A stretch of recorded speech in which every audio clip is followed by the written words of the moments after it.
বড়া ভাজা বসিয়ে কমিয়ে দিয়েছি আঁচটা, তাহলে আস্তে আস্তে ভালো মতো হবে। আর এবার এটা আমি এই বাটারটা আগে ভিজিয়ে রেখেছি, এর মধ্যে আমি পেঁয়াজ আর কাঁচা লঙ্কাটা দিয়ে দেবো।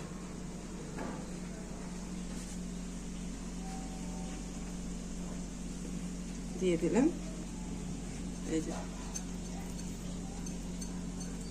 বেশি দেবো না, সামান্য। এবার একটু লবণ দেবো, লবণ।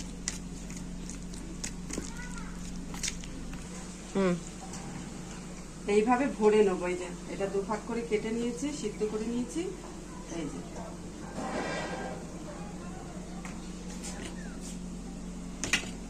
ভরা হয়ে গেল। এবার এই যে ঢাকনা দেওয়া হয়ে গেল, এটা হলে ঢাকনা। এই হয়ে গেল। এবার আর একটা আছে, এই এরম করেই ভরবো, ভরে বাটার তৈরি করে বাটারে চুবিয়ে তেলে ছাড়বো।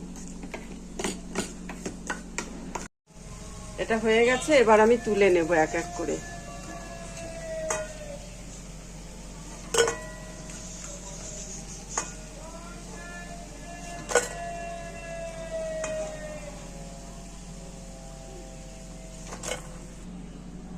এইটা দেব, এটা আস্তে আস্তে মাখাতে হবে, নইলে ভিতরে যে মশলাটা নইলে বেরিয়ে যাবে।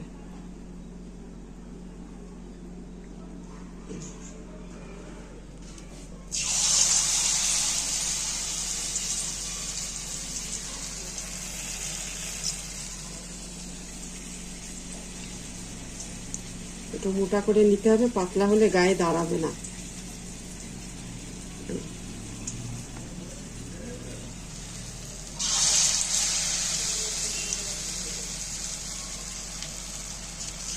কভার করে দিলাম, বেরিয়ে গিয়েছিল।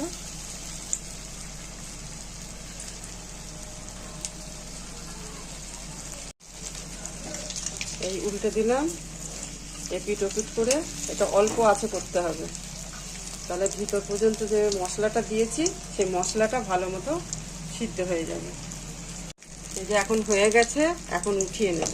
এইভাবে করে নিতে হবে, না হবে লাল, না হবে সাদা, এরকমই হবে।